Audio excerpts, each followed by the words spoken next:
A principios de este mes, Octavio Romero Oropeza, director general de Pemex, dio a conocer que se descubrió en Tabasco un yacimiento en el pozo gigante de Quesqui, con reservas, dice, de hasta 500 millones de barriles de petróleo crudo. Con este hallazgo, Pemex ya podrá superar la crisis por la que atraviesa. ¿Qué representa este descubrimiento? Para examinar este tema me acompaña Gonzalo Monroy, especialista en temas energéticos. Gonzalo, muy buenas noches. Leo, muy buenas noches. A ver, Quesqui. Quesqui C. Exactamente. No, Quesqui es un campo interesante, es una nueva frontera, digámoslo, en el términos de Tabasco. Es una profundidad que no se había de hecho antes, siempre andaban entre 5.000 y 6.000 metros. Y hay que hacer... ¿Es de tierra? Es un campo terrestre, exactamente, sí, muy cerca de Jujote, Cominacán, en Tabasco. Ahora, de lo que se dijo hay que explicar... ¿5 o 6.000 metros? 5 o 6.000 metros es el promedio de los pozos que se tenían en Tabasco. Este es un pozo de más de 7.000 metros. 7.000 metros. Exactamente. Ok. De lo que dijo Pemex hay que hacer muchas aclaraciones. En primer lugar, no estamos hablando de reservas, son apenas 500 millones de recurso prospectivo. Apenas en este momento todavía se sigue perforando el pozo delimitador para saber de qué tamaño es. Todavía lo más probable es de que esos 500 se vayan a reducir a unos 300 o 200 millones.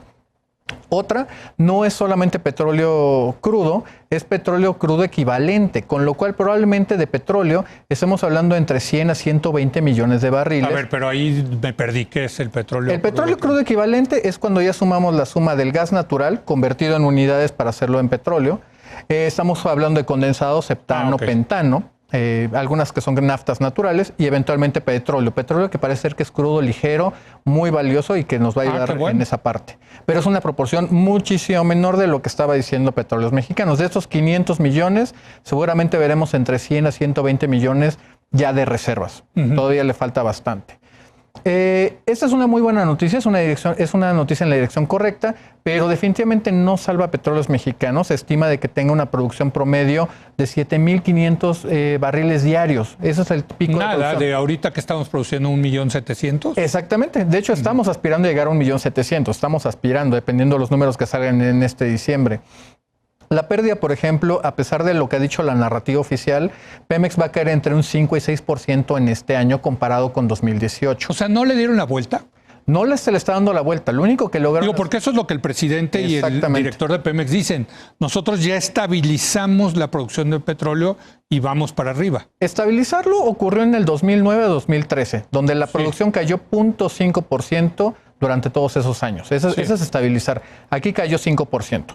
Aquí una parte importante... En 2019. En 2019, exactamente. Sí. Aquí esto es importante en términos de que están entrando en operación nuevos campos. Eso va a ayudar a que la pérdida no sea tan grande. ¿Es suficiente para decir ya le dimos la vuelta? No, definitivamente no lo es. Los resultados no están indicando eso. Uno, cuando revisa los campos que tiene Pemex en producción, solamente hay uno donde todas las esperanzas están fincadas, que es el campo de Xanap. Este es un campo en aguas someras, ahí justamente en la sonda de Campeche.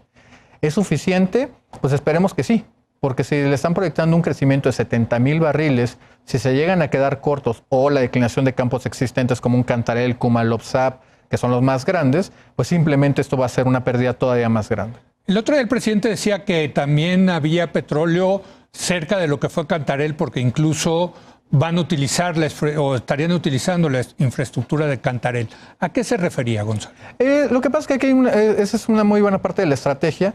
Lo que están haciendo es reducir el riesgo exploratorio, en otras palabras, ver si hay o no hay petróleo. Se están yendo a lugares donde ya saben que hay petróleo.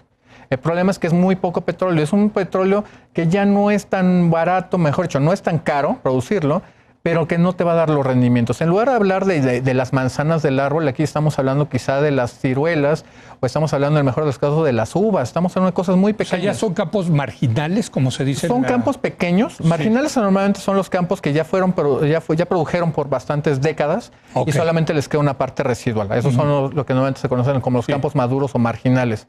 Acá son campos muy pequeños. Son campos muy pequeños. O sea, que estaban alrededor de Kumalopsap o de Cantarell, que saben que hay algo de petróleo, pero son chiquitos. Son muy chiquitos. Ahora, eso tampoco va a servir para darle la vuelta. Déjame ponértelo en términos agregados. De los 20 campos, se estima que todos esos 20 campos te van a dar aproximadamente 300.000 barriles. ¿Al día? Al día. Bueno, no es malo. No es malo. Eso ya te lleva más de 2 millones de barriles. Estarían, otra vez, cuando vemos la declinación de los campos existentes, sí, te das cuenta que quedaríamos en el mejor de los casos donde estamos en el nivel de hoy. O sea, 1.700.000. Aproximadamente. Con todo y estos nuevos... Exactamente. Ese ahora, es un problema. me da la impresión de que el gobierno está desesperado y tiene razón para estar desesperado, para darle vuelta a esto. Yo lo diría que para dar buenas noticias. Yo creo que ese sería el punto esencial. Porque si uno ve, por ejemplo, todas las medidas de austeridad que se tomaron en el 2019 para darle justamente dinero a Petróleos Mexicanos, y de pronto te das cuenta que Petróleos Mexicanos va a terminar seguramente 2019 con una pérdida entre 14,000 y 15,000 millones de dólares, con una producción 5% menor, con las refinerías trabajando solamente 10% más de lo que estaban en el 2018, pues hace que cuestionemos definitivamente la estrategia, ¿no? Agrégale que ya se perdió una de las calificadoras, le quitó el grado de inversión, con lo cual se incrementaron los costos de una deuda de 100,000 millones de dólares y es difícil justificar la estrategia. El otro día alguien en una conferencia me preguntaba cuál va a ser el efecto del descubrimiento de estos campos petroleros sobre la calificación de la deuda de Pemex. Prácticamente es nulo. Prácticamente es nulo. Es lo que le contesté. Es prácticamente nulo. Pero... Aquí hay que decirlo muy claramente. Cuando el presidente y la administración dijo que este era un campo gigante, no, la verdad es que no lo es. Es un campo mediano. Lo está sobrevendiendo. Completamente. Ese es un campo mediano con una alta probabilidad de terminar de ser un campo chico. Y principalmente va a ser un campo de gas. Lo cual nos ayuda en términos de que este país necesita mucho gas. Eso es bastante bueno. Pero ahora no lo van a quemar, lo van a entubar y lo van a mandar. Idealmente. Okay. Idealmente, si las inversiones están hechas para mandarlos a los centros procesadores de gas y de ahí tener materia prima para mandarla ya sea a los centros petroquímicos o llevarlo al gas a la península de Yucatán que tanta falta nos hace, eso va a ser algo positivo. Correcto. Entonces, no va a haber un efecto positivo. A ver, bueno, déjame preguntarte de manera diferente. ¿Qué va a pasar con la deuda de Pemex? Que ha sido un gran tema durante este año. Va a seguir siendo, yo creo que el tema fundamental del siguiente año. Va a seguir. Ahorita, por ejemplo, que he tenido oportunidad de platicar también con varias de las calificadoras y otras consultorías, sobre todo más del corte financiero, parece ser que la expectativa no es tanto en los resultados de Pemex, sino en la capacidad que tenga el gobierno de seguir transfiriendo recursos a Petróleos Mexicanos. Ahí es donde entonces hablamos de un problema o una consideración muchísimo mayor. Si el crecimiento de la economía se repite en este año, que sea un 0% o por debajo de ella, ¿qué tanto tiene margen el gobierno para seguir transfiriendo? Cuando nos vamos a cosas como la recaudación del ISR, del impuesto sobre la renta, que cayó en 2.5%, del IVA, que es menos de 0.6%, y el único punto positivo es la recaudación del IEPS a gasolinas y diésel, que creció de 65%. Cuando de pronto ya deberíamos estar viendo caídas en el precio de la gasolina, pues obviamente no está siendo en la misma consideración que antes. Si bien el presidente prometió no aumentar los precios en términos reales, pues no le está dando las consideraciones a la gente ahorita que está bajando el precio. Sí, desde luego. Pero eso nos lleva inevitablemente, Gonzalo, a lo que creo que piensa parte del gabinete López Obrador, y yo creo que correctamente, de que hay que reanudar las subastas, hay que reanudar los farm outs, que son estas asociaciones de Pemex con los privados. Exacto. Y que hay que reanudar las subastas para que los privados le entren a la exploración y explotación de petróleo en aguas profundas. Pero hay otra parte del gabinete que no quiere, ¿no? Creo que ese va a ser también tema del 2020. Es muy probable, porque aquí hay dos elementos clave. Y fíjate cómo están las diferentes visiones. La visión que está diciendo reanudemos las subastas, especialmente las asociadas con Pemex, lo ven de forma complementaria. Pemex puede seguir haciendo su estrategia de 20 campos y tener otros esfuerzos en otros lados para ir haciendo un ¿En dónde, complemento. por ejemplo? En aguas profundas, ese es el mejor ejemplo. ¿Pemex en aguas profundas? Sí, claro. Aquí hay un elemento muy importante que muchas veces los tiempos nos terminan comiendo y sobre todo la administración. La administración dice en 2024 va a tener tanta producción, pero si uno ve el periodo 25 al 35, te das cuenta que no hay absolutamente nada, no hay nada que vaya a sustituir la producción. Exactamente, eso de aguas profundas, ustedes me han enseñado que tardan 10 años, 10 a 12 años para arriba. Entonces no se está invirtiendo ahorita, pero van a llegar esos 10 años, ¿no? Exactamente. Y no lo que tú dices es, pues van a tener que importar petróleo. Es posible, es muy posible. Ahorita se estarían sentando las bases para que en un futuro próximo, que seguramente sería en la siguiente administración,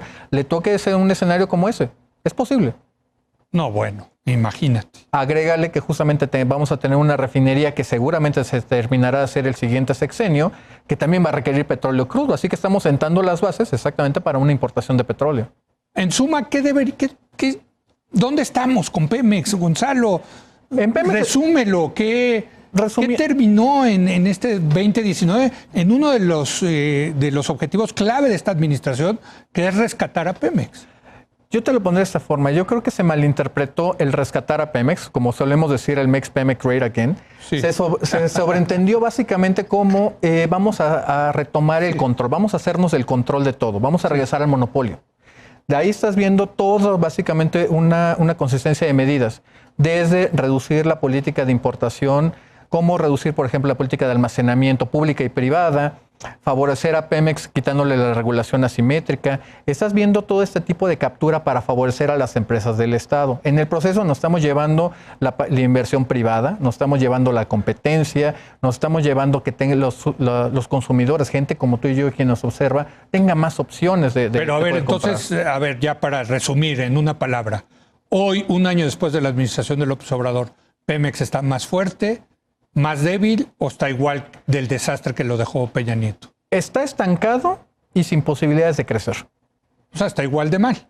No, porque antes podía crecer justamente cuando tenía más asociaciones y tenía más elementos, más herramientas. Hoy que no las tiene, está limitado a lo que tiene a su alcance, que es muy poco. Entonces está peor. Sí. Pues ahí está.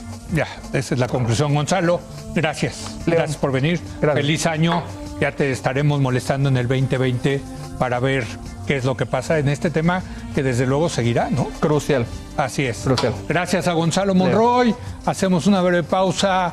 Viene nuestro experto en materia económica y financiera, Raúl Feliz, para analizar cómo está cerrando la economía mundial y en particular la de México en el 2019. Regresamos.